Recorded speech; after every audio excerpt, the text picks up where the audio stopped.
60 langkah asuhan persalinan normal. Yang pertama yaitu mengamati tanda dan gejala persalinan kala 2. Yang kedua yaitu memastikan perlengkapan bahan dan obat-obatan esensial siap untuk digunakan. Yang ketiga yaitu mengenakan baju penutup atau celemek plastik yang bersih.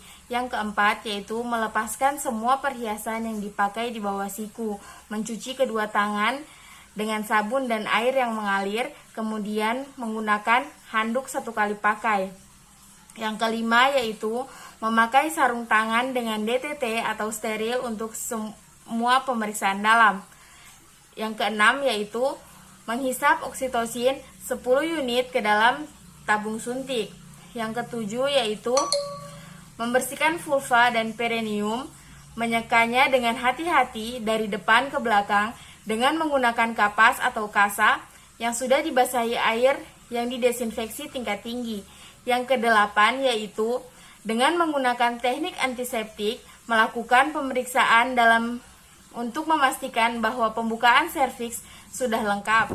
Yang kesembilan yaitu mendekontaminasi sarung tangan dengan cara mencelupkan tangan yang masih memakai sarung tangan kotor ke dalam larutan klorin 0,5% dan kemudian melepaskannya dalam keadaan terbalik serta merendamnya di dalam larutan klorin dengan 0,5% selama 10 menit. Selanjutnya yang ke-10 yaitu memeriksa denyut jantung janin setelah kontraksi berakhir untuk memastikan bahwa DJJ masih dalam batasan normal.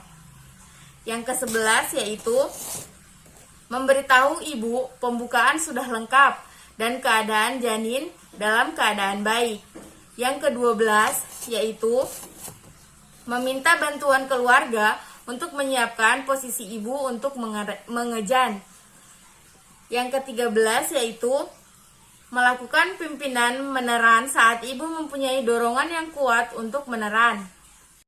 Yang ke-18 yaitu saat kepala bayi membuka vulva dengan diameter 5-6 cm, lindungi perineum dengan 1 tangan yang dilapisi kain.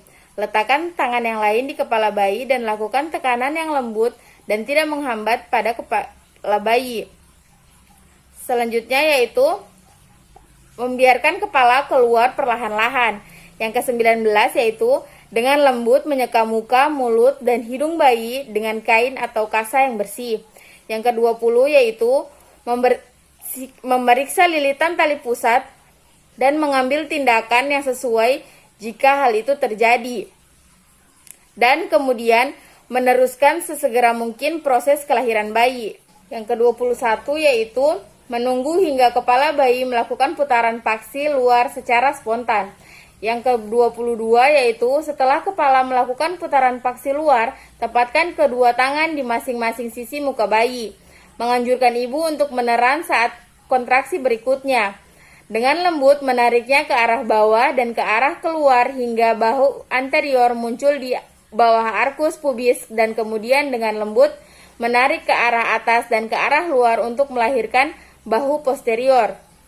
Yang ke-23 yaitu setelah kedua bahu dilahirkan, menelusurkan tangan mulai kepala bayi berada di bagian bawah ke arah perineum tangan. Membiarkan bahu dan lengan posterior lahir ke tangan tersebut. Mengendalikan kelahiran siku dan tangan bayi saat melalui perineum, menggunakan lengan bagian bawah untuk menyangga tubuh bayi saat dilahirkan. Menggunakan tangan anterior untuk mengendalikan siku dan tangan anterior bayi saat keduanya lahir. Yang ke-24 yaitu setelah tubuh dengan lahir, menelusurkan tangan yang di atas anterior dari punggung ke arah kaki bayi untuk menyangganya pada saat punggung dari kaki lahir. Memegang kedua mata kaki bayi dengan hati-hati untuk membantu kelahiran bayi. Yang ke-25 yaitu menilai bayi dengan cepat, kemudian meletakkan bayi di atas perut ibu dengan posisi kepala bayi sedikit lebih rendah dari tubuhnya.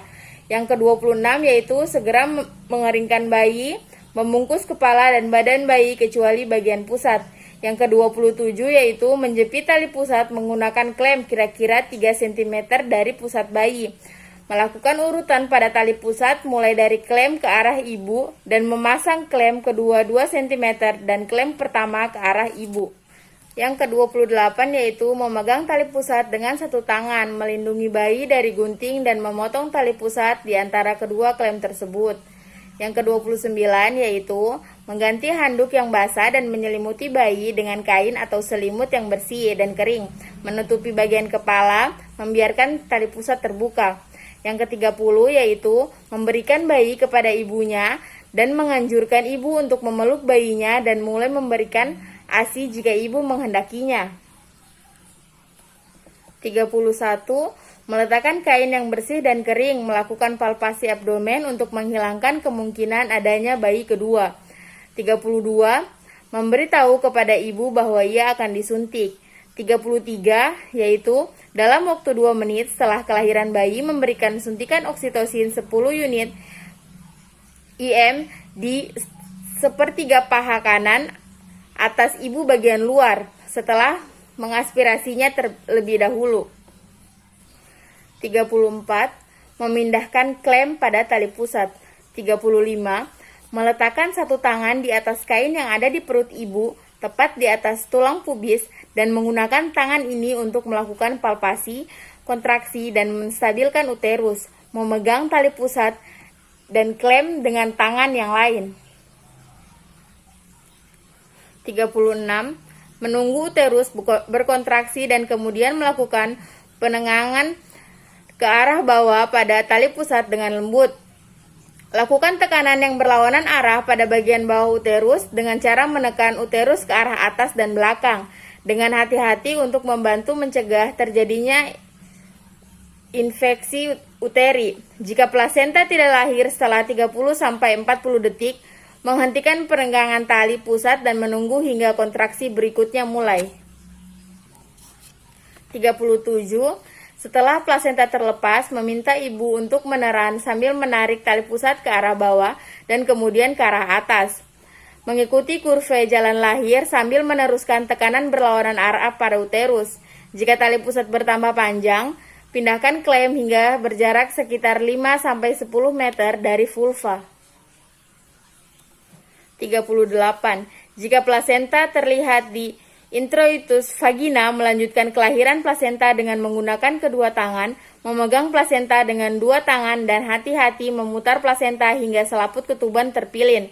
Dengan lembut, perlahan melahirkan selaput ketuban tersebut. 39. Segera setelah plasenta dan selaput ketuban lahir, melakukan massage uterus, meletakkan telapak tangan di fundus dan melakukan massage dengan gerakan melingkar dengan lembut hingga uterus berkontraksi. 40. Memeriksa kedua sisi plasenta baik yang menempel ke ibu maupun janin dan selaput ketuban untuk memastikan bahwa selaput ketuban lengkap dan masih utuh. Meletakkan plasenta di dalam kantung plastik atau di tempat yang khusus. 41. Mengevaluasi adanya laserasi pada vagina dan perineum dan segera menjahit laserasi yang mengalami pendarahan yang aktif. 42. Menilai ulang uterus dan memastikannya berkontraksi dengan baik. 43. Mencelupkan kedua tangan yang memakai sarung tangan ke dalam larutan klorin 0,5%. Membilas kedua tangan yang masih bersarung tangan tersebut dengan air desinfeksi tingkat tinggi dan mengeringkannya dengan kain yang bersih dan kering. 44 yaitu menempatkan klem tali. 51. Mengevaluasi kehilangan darah. 52. Memeriksa tekanan darah, nadi, dan keadaan kandung kemih setiap 15 menit selama 1 jam pertama pasca persalinan dan setiap 30 menit selama jam kedua pasca persalinan. 53 yaitu menempatkan semua peralatan di dalam larutan klorin 0,5% untuk DTT, mencuci dan membilas peralatan setelah dekontaminasi. 54 membuang bahan-bahan yang terkontaminasi ke dalam tempat sampah yang sudah disesuaikan. 55 membersihkan ibu dengan menggunakan air desinfeksi tingkat tinggi, membersihkan cairan ketuban, lendir, dan darah, membantu ibu memakai pakaian yang bersih dan juga kering. 56 memastikan bahwa ibu nyaman, membantu ibu memberikan ASI, menganjurkan keluarga untuk memberikan ibu minuman dan makanan sesuai yang diinginkan. 57. Mendekontaminasi daerah yang digunakan untuk melahirkan dengan larutan klorin 0,5%. 58. Mencelup sarung tangan kotor ke dalam larutan klorin 0,5%, membalikan bagian ke dalam bagian luar dan merendamnya dalam larutan klorin 0,5% selama 10 menit. 59. Mencuci kedua tangan dengan sabun dan air yang mengalir. Yang terakhir yaitu melengkapi partograf.